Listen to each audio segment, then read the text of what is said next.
Welcome, everybody, to another episode of the Good Deeds Note Investing Podcast. I am your co-host, Chris Seveney, along with Jamie Bateman.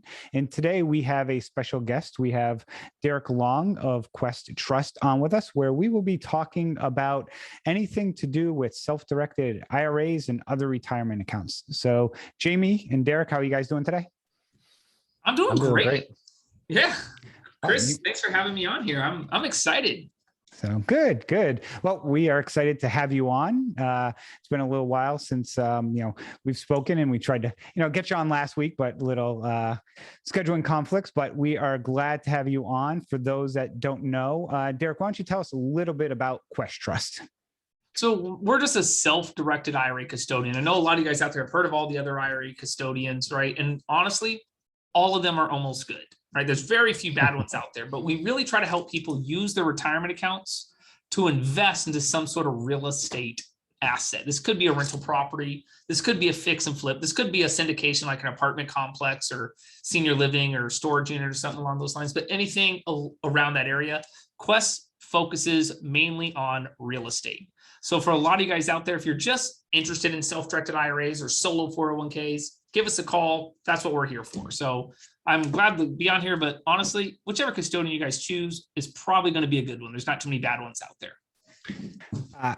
As somebody who does some syndications and has investors with many different IRAs, I'll just say there are some that are a lot more painful. They may not be bad, but there's certain levels of pain that you may have to go through, depending on, if you have two of the same investors and you send the same documents over to them and one of them gets approved and the other one wants all this other or a different form filled out, that does drive me a little nuts. But I will say I haven't really had that with Quest with my investors.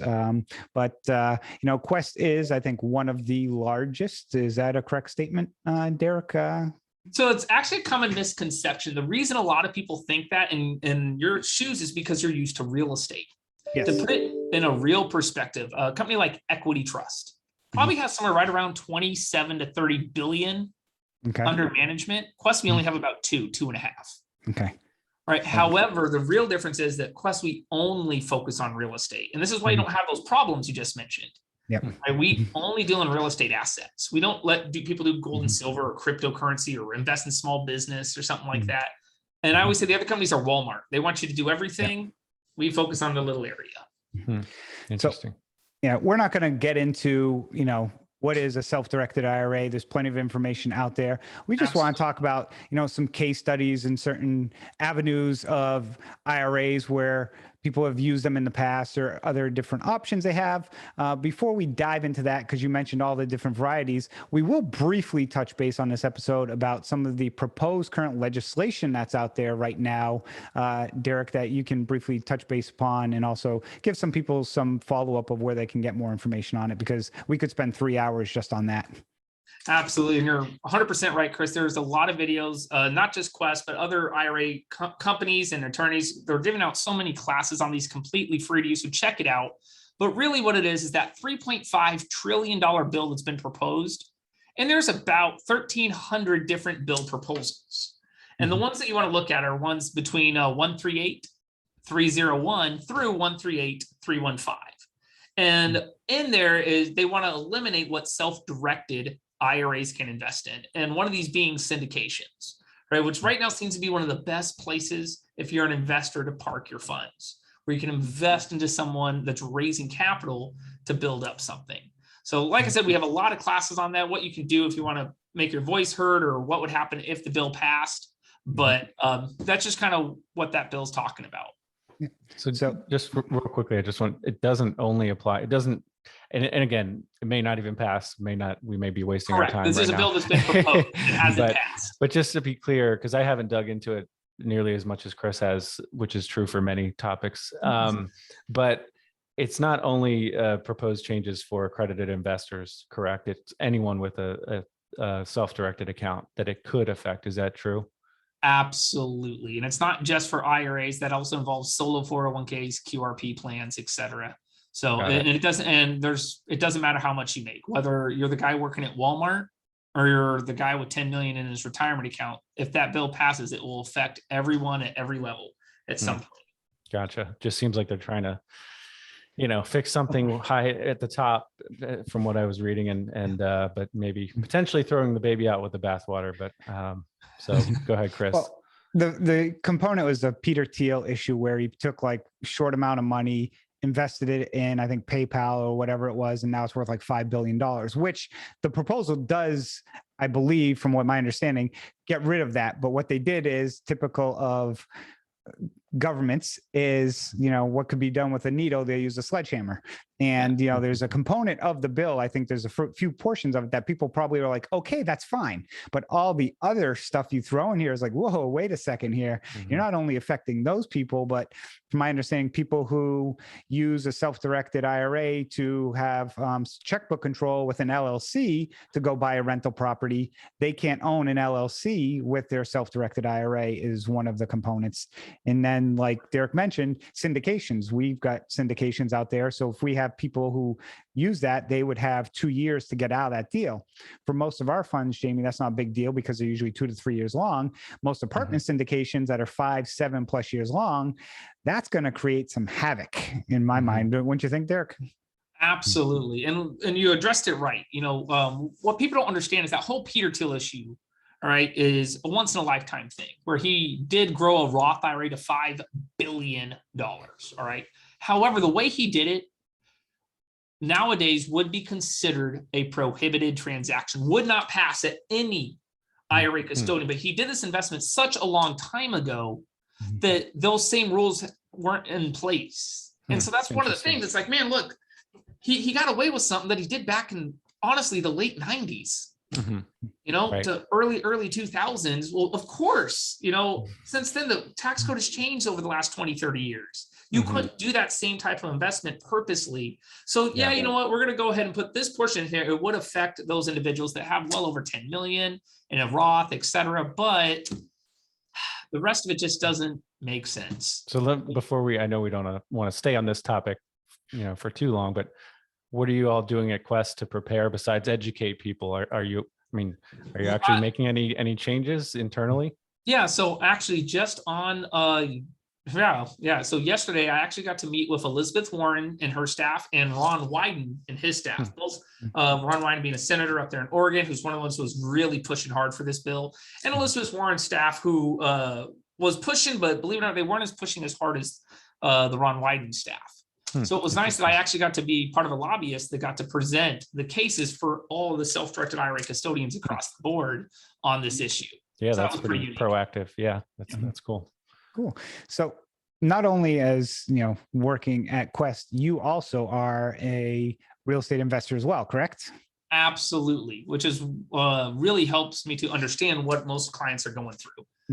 And you own, a portfolio of notes. Just curious to hear a little bit about, how you structure your portfolio, with your, your investments and, with your IRA and so forth. So the first thing is, before I do look at any investment, I try to figure out, is it a passive investment or is it something that I might have to be a little bit more active? So currently I own 3 rental properties. I consider a rental property or a fix and flip or anything like that more active. Because if something does happen, if the AC unit breaks or something, I might have to whip out my credit card real quick and go fix something, So any active investments I actually own outside of an IRA, for 2 reasons. A, active investments, I like to know that I can be hands-on. Remember, in an IRA, we can't be hands-on. Yep. B, you actually get a lot of tax deductions with these active investments. It could be depreciation, expenses, HOA fees, all this other stuff. But inside an IRA for non-active investments, mainly notes or some sort of syndication, I want to do in an IRA because I'm not trying to live off the passive income of, the $100 or the $200 I might get a month. My real thought process is, hey, in 5 years, this deal pays off and I get a big check, right? Or, I'm going to let the tenants pay down the loan on the rental property. I'll sell the house then and make a big check. I'd rather have those deals that are more long-term thinking be done in an IRA where I get to avoid all the taxes on the earnings. So at least that's how I look at it. Like, hey, is it active? I'm doing it over here. Is it non-active? I'll do it over here. So do you mind diving into your story a little bit more as far as your personal kind of background and, how did you get your first rental property and then how, to where you are today with your portfolio? Yeah. Well, my dad is actually a big time real estate investor, and so is my uncle, and so is his bond. I was the black sheep. I said, you know what? I'm going to go start a restaurant. So any of these guys out there who have tried that, that's low profit margins, right? That's a tough business from what I've heard. Very tough, but they let me do it. They let me fail. And I think it's a good thing, because you have to have some sort of failure, I think, to really get to the next level. I realized I didn't want to deal with a lot of day-to-day things. So I started in notes, but I didn't know how to create a note. So I actually bought my very first note from a hard money company. So what's nice is if you guys are interested in doing some sort of notes, I think this is the best way to go about it, because it doesn't matter which hard money company that's local to your area. They can sell you a note and they'll gladly sell it to you, and they'll give you a due diligence packet. You know, here's the borrower, here's their credit score, here's the contractors. Well, guess what? I can use this now to structure the rest of my personal notes as I go through those functions. And from there, I kind of went through that. So that was a brand new note though. It wasn't originated previously. That's correct. Okay. Yep. I bought one like that at least.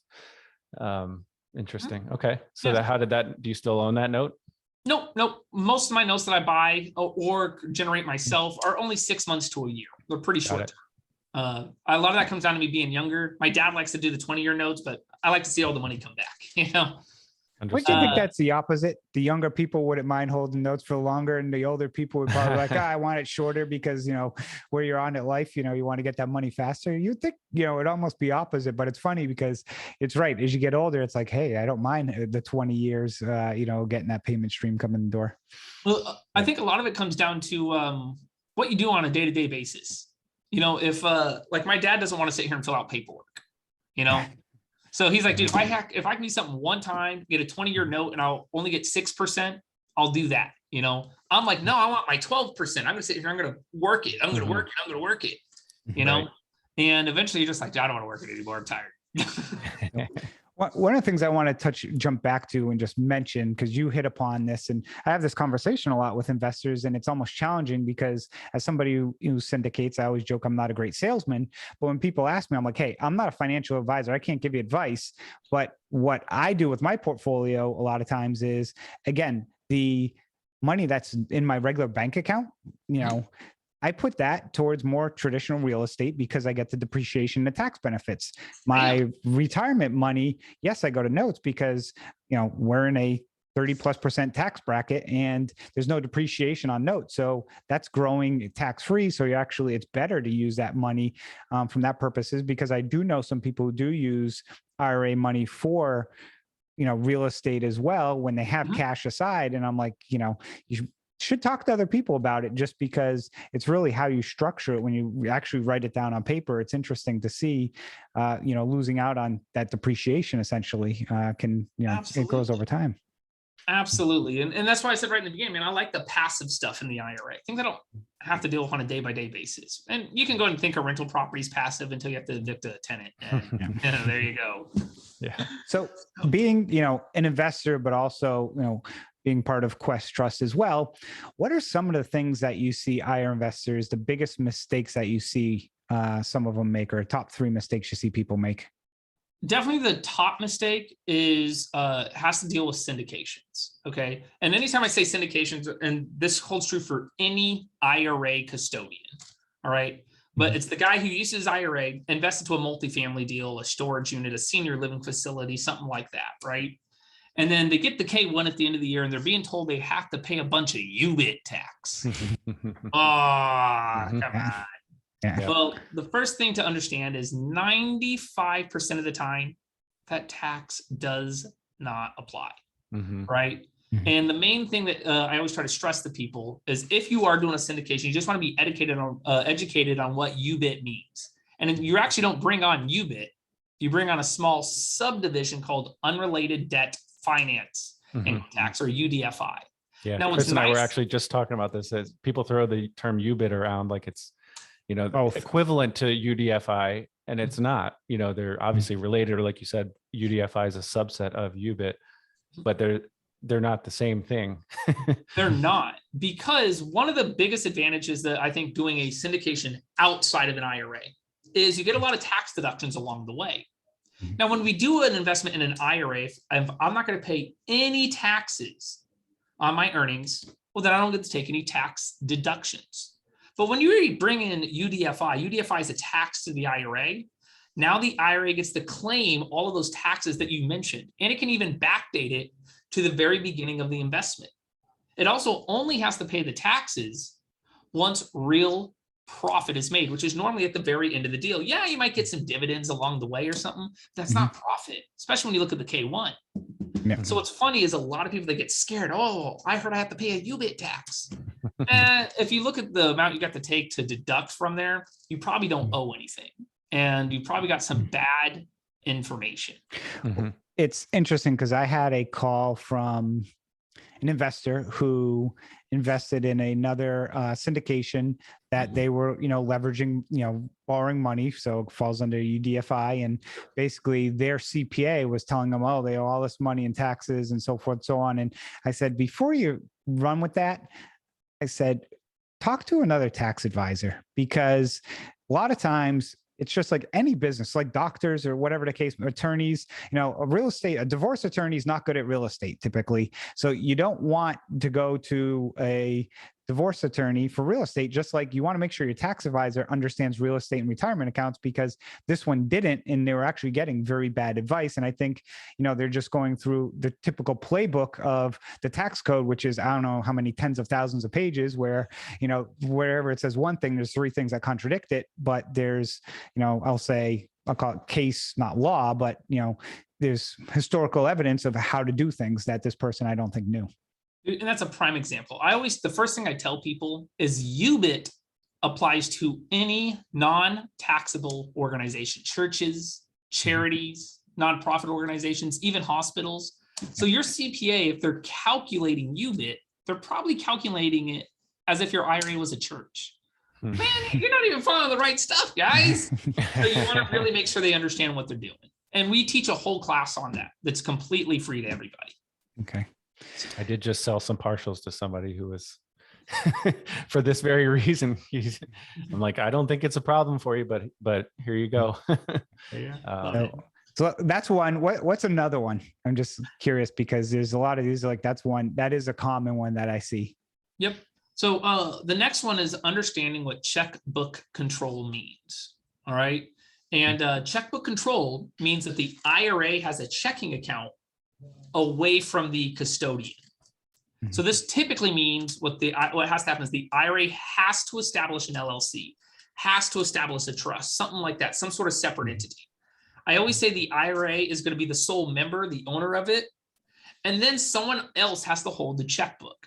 Now, what's funny is there's a lot of debate on this topic, and I'm going to turn into a nerd for a minute, but the debate really comes down to who can hold the checkbook, right? Can you yourself hold the checkbook, or should someone else hold it? In Quest, we firmly believe that no, someone else should be holding the checkbook, that you shouldn't hold that checkbook yourself. And for those of you who might go, oh, well, my custodian lets me do it, it doesn't mean it's right. And you really should just actually, and you can Google IRS publication 4975. You're going to want to read subsection C, additional section E. And it will state right there in black and white, right on the IRS tax code, that the fiduciary can never deal with any income or assets at a cash balance level for the IRA directly or indirectly. And if you're caught doing it, the IRS will take away your entire retirement account. That's a scary thought. Yes. So for those listening, that will all be in the show notes. So if you're driving, no need to write down. Now, curious question, like for solo 401ks, those are typically checkbook control. Are those different? Absolutely. So when we talk about the solo 401k, I like to say this is the true checkbook control account. In the publications from the IRS, they clearly state that the 401k holder is allowed to hold their own checkbook.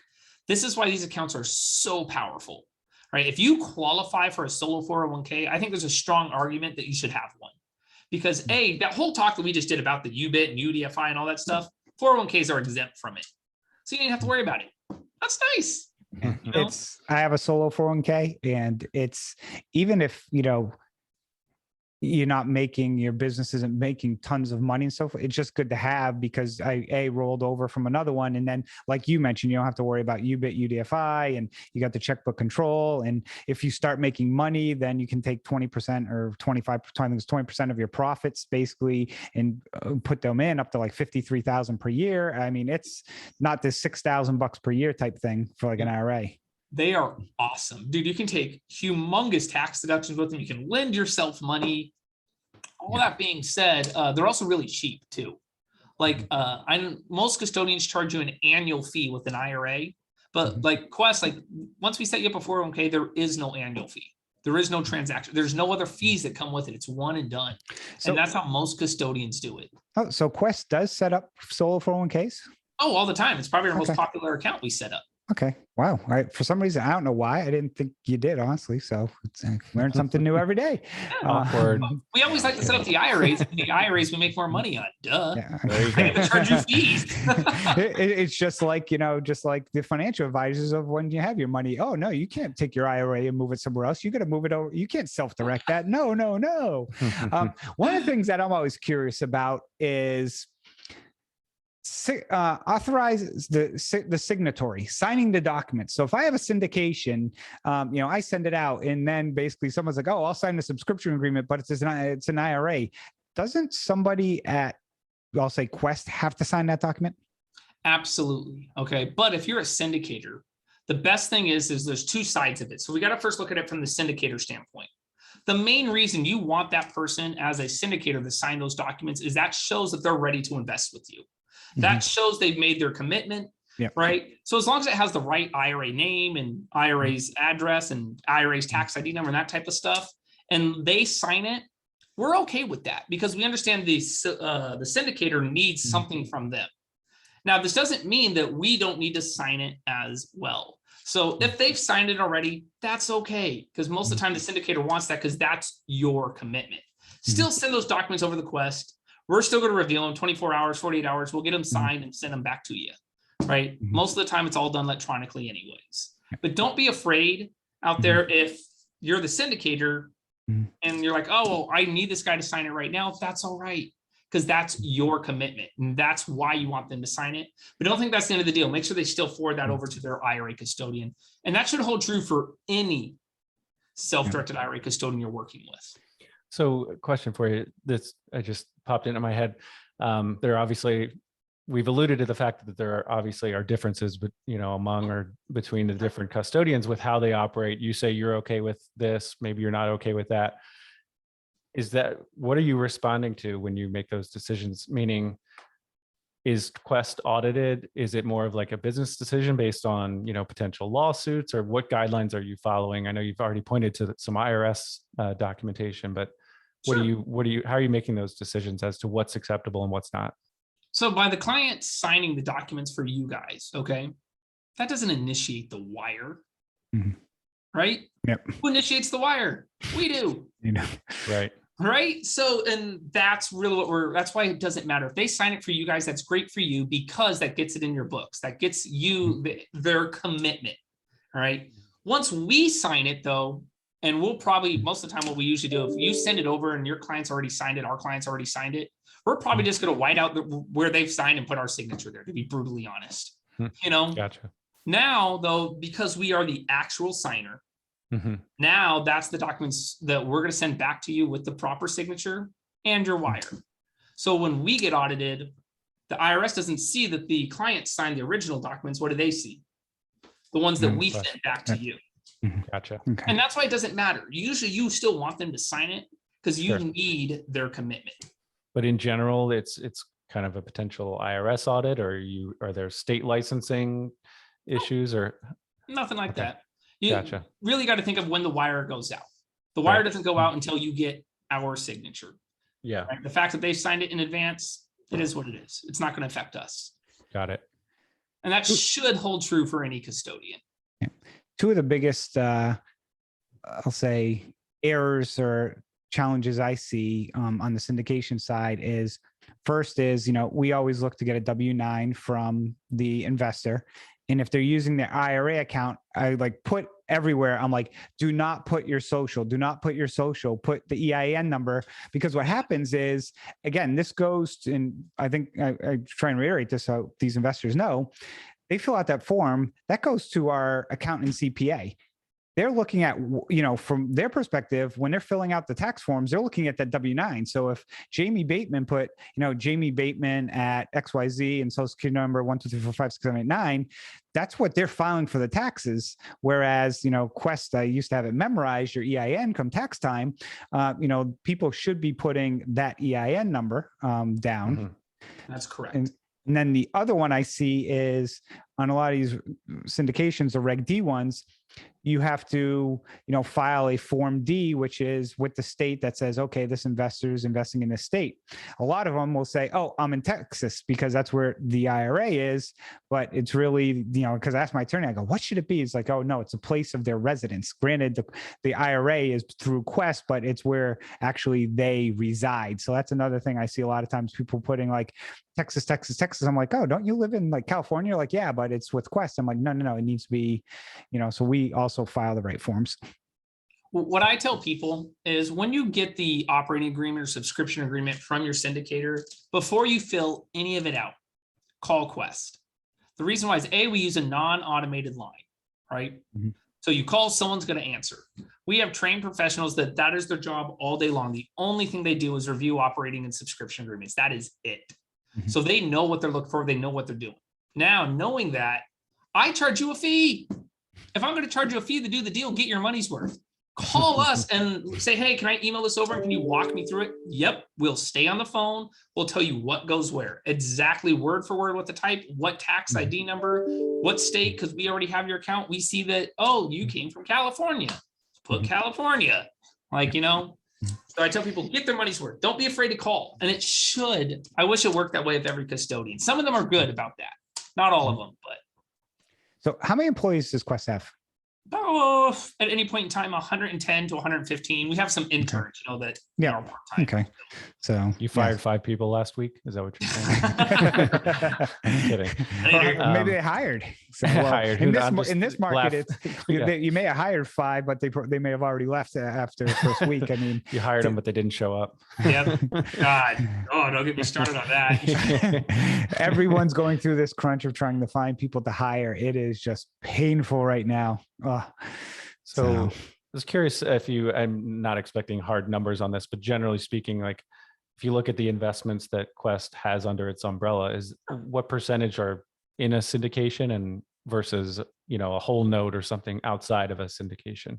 Perfect. So if you would have asked me this question in 2017, which I don't feel like it's that long ago, but around 2017, it was probably about 25 to 30% real estate, 25 to 30%, some sort of syndication, and the remaining about 50% was all notes. Okay. All that being said, though, in 2020, right as COVID hit, we saw a humongous shift towards syndications to where it's about 50% now syndications, 40% notes, and only about 10% actual physical real estate, like those fix and flips or rentals. That's interesting. So the syndications could be of notes or real estate. Is that? Sure. So when I say a note, I usually just mean the IRA holder is the lender. That's it. Sure. Yeah. Understood. Yep. They're just the lender. Okay. So go ahead, Jimmy. Go ahead, Chris. I was going to ask, how much of that do people have sitting on the sidelines doing nothing? Out of curiosity. At any point in time, I understand this number fluctuates, but it's for us at Quest, it's somewhere right around 420 to 430 million in cash. Sitting. Out of how many billion? 2.5 roughly. Gotcha. So why do you think that shift occurred? Any idea? Well, there's two sides of it. The first side is why did the shift occur from I'm sorry, the 2020 shift or 2017 to 2020. Yeah. Age. So I'm 35. I don't know about you guys, but I grew up and my dad taught me, hey, when you get older, you want to own your own home. Right? Why do you want to own your home? You want to have that white picket fence. You want to move in your wife and the little dog Muffy and have kids and grow up. Kids aren't that way anymore, though. When I was a kid, living in an apartment was kind of crappy. Nowadays, man, when you look at some of these apartments that are reasonably priced, they're 2-bedroom, 2-bath, granite countertops. They have an island. Like they're really nice. Yep. Why would you? And so kids nowadays, they don't want to own their own home because they don't want to have to deal with the maintenance issues. They don't want to have to deal with trying to get the credit score and save up a bunch of money and put a big down payment. And a lot of kids now, right? And I'm saying, when I say kids, I'm talking from 18 to 28 timeframe. They really don't even want to own a home. They don't ever see themselves owning a home. Why would they? And they appreciate actually having these nicer apartment complexes. And I think that's one of the biggest shifts we've seen. On the other side of the fence, other syndications are senior living facilities, right? We now have the baby boomers just coming out of nowhere, right? And they need senior living facilities to live in. Well, there's not enough of them. There's just not enough. So those are blowing up everywhere. Well, this also means that all these older folks that are moving out of their homes, selling their homes, moving to a senior living facility, they have a lot of junk. So guess what happens? Storage units start being built. Yeah. And it was just this huge, and you saw the shift.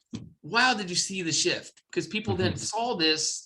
So you have the kids wanting to go to apartments, the older folks want to do the senior living facilities, and then all the junk in the storage units. And it just fit perfectly. Blew up the syndications. Yeah. And to throw the other mix, you've got the families who haven't gotten really any bumps in pay over the years, and housing's gotten so much expensive. So where are they now? A lot of them are in trailer parks, which 30 years ago, I'm in my mid 40s, growing up, the stigma on trailer parks is it's the worst place in the world. Now, again, similar like apartments, I rented apartments and stuff, and apartments weren't nice back, 25 plus years ago. Now, I mean, I built apartments, so trust me, I know. But same thing now. There's some trailer parks that are out there, and I mean, all brand new. I mean, they're not terrible. Well, they're not. Those are mobile home parks, totally different. Yeah. No, I'm kidding. But the mobile home guys will say that, hey, it's not a trailer park; it's a mobile home park. Yeah. But no, you're right, and that's the shift. That was the big shift we've seen. So you think it sounds like you're saying that Quest's portfolio, if you will, is just a reflection of the larger kind of market conditions and patterns across, real estate and notes and everything. Not so much changes to IRAs or legislation or what Quest is doing in particular. You just kind of have a microcosm of the larger piece of the pie. If you would have asked me in 2006, 2007, what was Quest's biggest asset in our portfolio, was real estate, like physical real estate. People owning rentals, people owning, doing fix and flips. Boom. Right. 2008 crash happens. Man, we want notes. We want to be passive. Yeah. Right. So now that was our biggest portfolio for the longest time. Now we're seeing the syndication side of it. Makes sense. It's real estate, guys. It changes. Change with the market. So I'll jump back now to the 400 million out of 2.5 that's just sitting there, basically collecting dust. Essentially, is it typically right around basically 15 to 20% over the years, or has it gotten a little higher because of COVID? Out of curiosity, it's actually gotten lower. Okay. So really, you have to first understand there's two sides of that. Is the number I'm going to say is kind of inflated. Right now, when I look at it, it might show 430 million. But what happens is all these people are doing these syndications. Remember, they kind of started, we started to see a lot of those happen 2018 time frame. We've already mentioned that a lot of them last about 5 years. So what's happening is a lot of those are paying off, and all these people are getting these big chunks of money back, right? Well, guess what they're looking to do? They're looking to do another investment. So it's really just usually it's a temporary hold. Okay. Right. So we're seeing this revolving cap money coming in from deals paying off, but it's going right back out for a brand new investment. At the same time, though, a lot of people are still stuck in those single family homes, and they don't want to be. So once they sell them, they get this big lump of cash, and they're scared. Why are they scared? They're like, dude, I don't want to deal with the landlord stuff. I keep hearing all these syndication things, right? But how do I know it's a good one? How do I do the due diligence? How do I know that this is okay to put my money there? So they sit on it. That's the worst thing you can do, is sit on your money. It loses value every day. Certainly with inflation as it is. Yep, absolutely. So it's two sides of it. Okay. No, that makes. So one question I had is, let's say I had $100,000 in an IRA, and I'm like, you know what, I'm investing $100,000 in this syndication and so forth. But then, all of a sudden you had fees or other things. What if your account's at zero and your money, basically you put all your money out there? What happens then? Just out of curiosity. You got to cover the fees from your from a debit card or credit card, right? Okay. I tell people your fees should never make or break an investment decision. If you want fees deducted from your account, and in your example, you're going to do 100,000, move over 101. That extra $1,000 will literally cover your fees for probably the lifetime of the investment. Okay. Chris, are you the guy who rolls into the gas station with no gas left? Yeah. The gas lights on. And you're like, it's I've definitely done that. miles. I've definitely done it on zero for probably 5 miles. Yeah, I typically am not, but last week I actually did because I had to drop my daughter off for SATs, and the school is like 2 miles away, and it said like 10 miles, it had, the light was on, but it said like 10 miles. So I'm like, okay, I don't want to make sure she's late. And my wife can't hear me right now, thankfully. So I'm driving, drop her off and stuff. And then on the way back, the nearest gas station was like another 1.5 miles away. So I'm driving, and your car, the numbers fluctuate. So all of a sudden I get to school, it says zero. So I'm like, oh, I better get gas on my way to work. So, I'm driving around it at zero, but so yes, I did in that instance. I've done that a few times. I call that a victory. Yeah. Every time I hop my wife's car, man, her car's always on empty. I'm like, what are you doing? Do you just wait for me to hop in it? Opposite. My wife gets like between 1/4 and 1/2, and she's like, she sees if I got, she's like, you need gas. And I'm like a third of a tank. What are you talking about? She's like, you need gas. So she's a more conservative investor, as you can see in our family as well. But, so we've touched upon, the amount. I'm really curious though about those numbers and just the shift in syndications and so forth. What would be interesting and curious though is, again, if this new legislation, jumping back that passed, where that shift would go and so forth, because I know there are some, there's Reg A's and other types of funds that I've heard could still invest in. And of course, there's always Wall Street, and again, back to notes and some of the other aspects of notes. But yeah, I'd curious, it'd be interesting because I think that would cause a shift in regards to people's investment strategy. And I'm guessing there'd probably be almost more money sitting on the sidelines while people try and figure out what they're going to do. Do you think, or? But potentially, that's assuming the bill that's been proposed passes at the level that it's showing. Yeah. However, experience tells us it's not going to pass that way. If we look back in 2018 at the Seller Finance Coalition, if you guys don't remember what it was, long story short, right? Congress said no longer can anyone do any owner financing or seller financing, period. It's all taken away. It's gone. That's extreme. Right. Right? Yeah. Well, this bill is very extreme. Okay, everyone raises their complaints and addresses their thing. So then Congress comes back and they address the bill and they cut it out. Okay, well, if you're going to do seller financing, you can only do it for, you can't charge, 18% interest and blah, blah, blah. And they go through this whole spiel of it. Well, okay. And then everyone had kind of almost agreed upon that, and the masses keep moving forward. Now, if I think of the bill that's been currently proposed, I just said bills 138301 through 138315. That's a lot of bills in the middle. One of them, the Peter Thiel one that deals with, the RMDs and the $10 million aspect that takes care of the Peter Thiel problem, is the very first one that's been proposed. This literally will fix about 97 to 98% of all the problems Congress thinks and is seeing that's wrong with self-directed IRAs, solo 401ks, QRP plans. That means that the rest of those bills I just mentioned covers everything else that we've talked about. So what does it really seem like they're going to do? Okay, hey, we give you all this stuff. Oh, all right, we'll go. Throw it away. And then they look like the good guy. And that's just based off experience. Sure. So one thing just popped in my head. We were talking about that because I know they're also looking to give the IRS more money and so forth. But have you ever known someone to get audited or have their IRA audited? And curious, what's the process? What happened? What are some of the penalties? Because some people almost joke about it and say, oh, they're never going to come after me because of this or that and so forth. So just curious to hear what the process is, what could happen, what are some of the risks? So there's first off, you have to understand between the IRA and the solo 401k. All right. Mhm. So we're gonna put the solo 401k and the QRP plan to the side just for a minute and just talk just about the IRA. The IRS for custodians have it doesn't matter whether you're Vanguard, Fidelity, Charles Schwab, they have reporting requirements. And depending on what the asset is, the IRS actually makes you select this IRA holds, and it gives you a transaction code.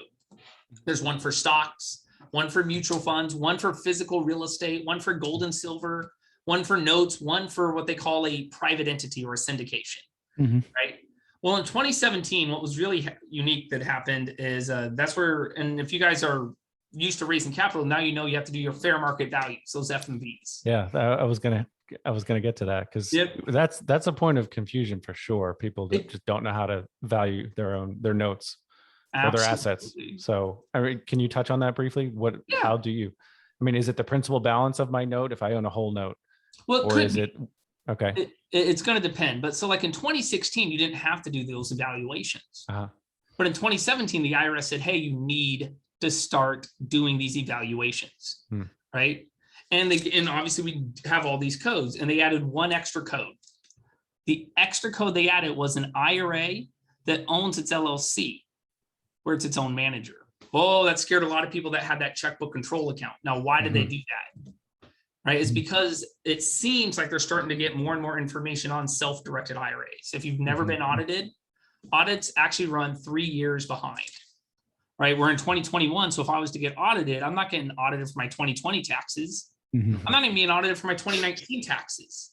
Most likely would be being audited for my 2018 taxes. Well, look at if we now follow the timeline of it, we're right here in 2021, right after they had those new fair market values put in place for 2017. And now we get this new bill that has really seemed to be targeting a lot of these fair market values. Okay. Gotcha. So when people say, well, man, I've never really been audited. Oh, I'm not worried about that stuff. It's coming. All right. You just don't see it from the custodian side, and you've seen it, and you might have been annoyed because of those fair market values, because of extra direction of investments. Now, all that being said, if your IRA owns the property, owns the syndication, owns the note directly, you're a lot less at risk. The reason why the IRA custodian signs all those documents and charges you a fee is we're putting our name at risk, not the client's. This holds true for anybody. Well, what happens on those checkbook control accounts? That's not us, man. That's you. You have fun. Now, if I was an IRS agent and you just mentioned how they want to bring in more auditors and they want to give the IRS more money to do those type of things, do you target the custodian that puts their $2.5 billion company at risk? Or you target the guy that has $1 million that has that checkbook writing ability? Where do you start looking? Exactly. Something scary. So sorry, go on. Something popped in my head though, and Jamie, sorry to interrupt, because you were talking about like IRS and friends of people and stuff. One of the things I was curious if you knew a little bit about is I know some investors were doing some stuff in Wayne County, Michigan, which basically Quest kind of put the brakes on because, again, I was hearing third hand something about the county was putting, especially on contract for deeds, I think, where, you as the note holder also are entitled to the property. And I think they're going after Quest or something. Was that, so there's several counties out there that most custodians won't let an IRA holder hold specific investments. And this is because the county has rules and regulations against trust, not IRAs. Okay. Now, your IRA is considered a tax exempt trust. So all these rules and bills they have put in place are for trust. This holds true also in Las Vegas, right? Okay.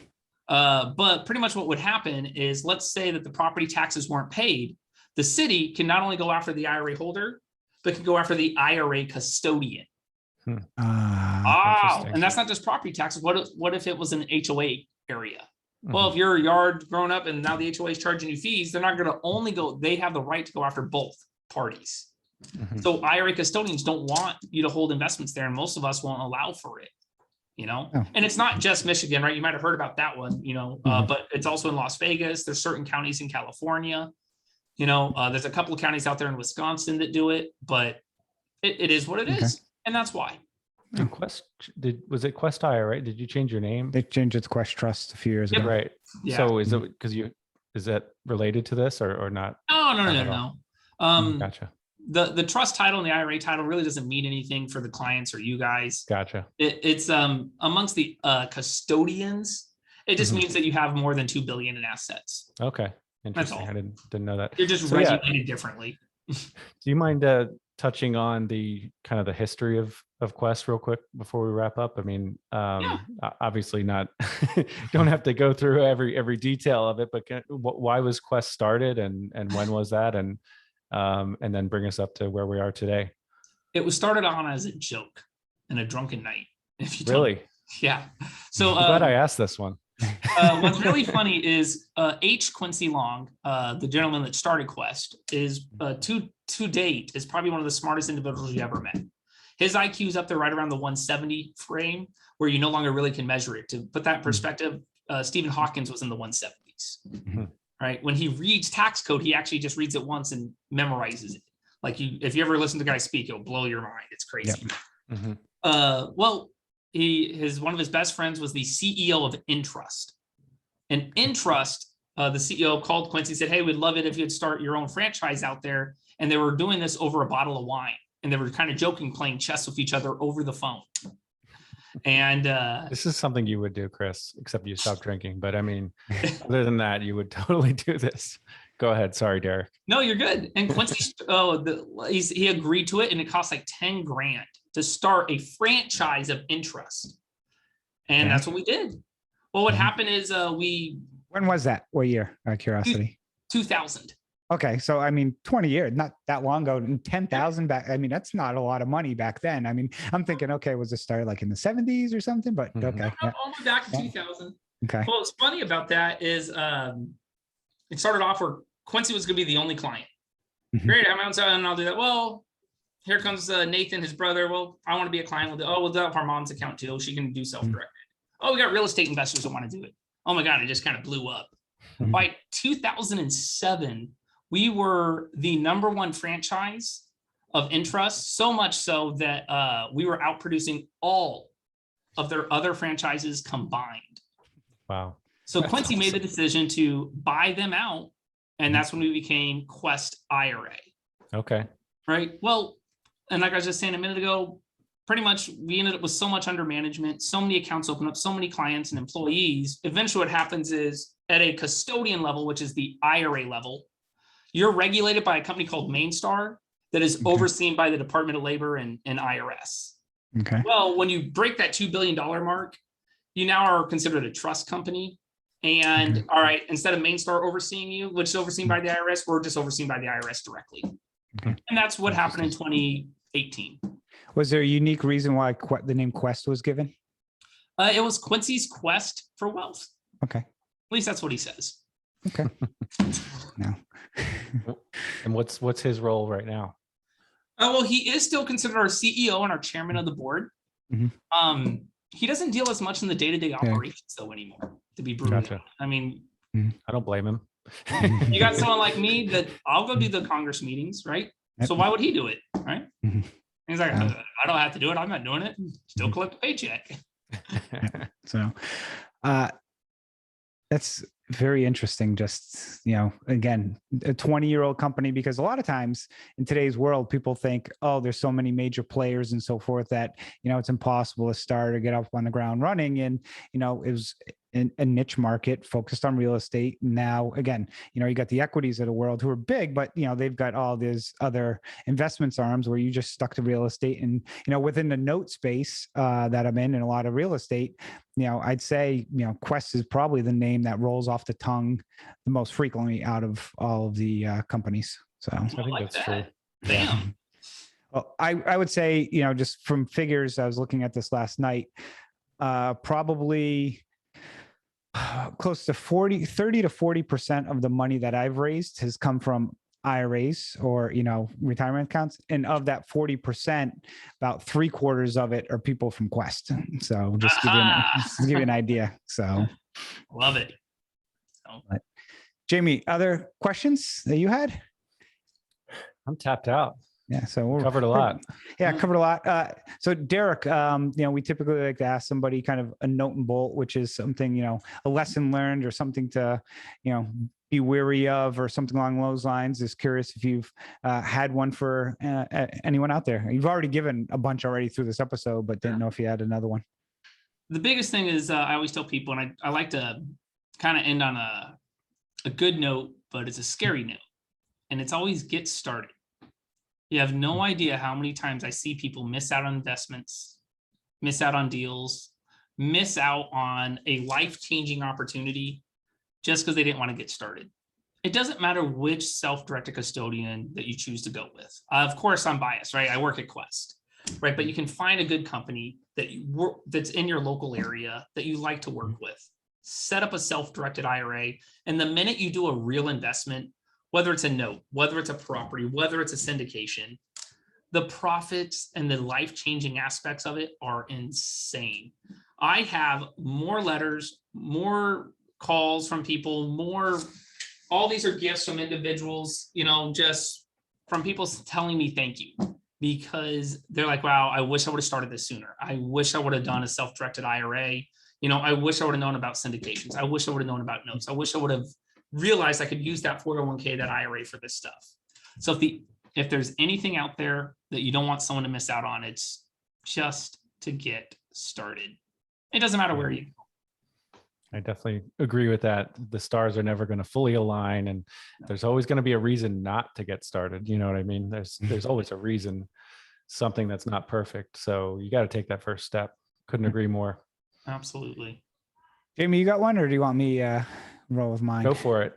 So as we're talking with IRAs, one of the things I'll mention to people who do raise money from IRAs, and make sure that, a lot of times the investors I find need some assistance dealing with the custodian and need some help with the paperwork and stuff. And make sure that you, A, are willing to work with them on that, of course, but B is make sure you give time. Because, you can't basically send something, right now it's almost, doors are closing probably at Quest in a few minutes. It's, almost 5 o'clock, but you can't send something at 4:56 and be like, I need this wired tomorrow. Typically that's not going to happen. I know some will have like 24-hour processing, but there's a lot that I think from their standpoint, checks and balances of, making sure, paperwork's filled out, and of course they get audited as well and so forth, but it's not something that gets funded like you can just run to the bank and wire money. It takes some time. So just recognize that and make sure you just communicate with the investor and assist them if there are certain forms, things that have to get filled out, because there are certain aspects I know on some of these forms, depending on the type of deal, they may need the information on, or, sometimes they may need to know who the servicer is on a certain note and so forth. So be willing, but also understand that it's not something that they can just snap a finger and sit home like, some of us can, and wire money or ACH money directly from our account. So just make sure you allow for that time. I like that. That makes my job easier. So one thing before I'll buy Jamie a little more time. One thing I thought was interesting though, was what you mentioned, people are paying fees. It sounds like, and I think this is true, people don't take advantage of the services in the sense of they think, mine. Did I? Go ahead. Oh, nope. I'll let you finish then. No, I just was going to reiterate, because Derek mentioned that earlier. It's like, yeah, I mean, we are paying you a fee if I'm a client of yours. Yeah. Pick up the phone and call.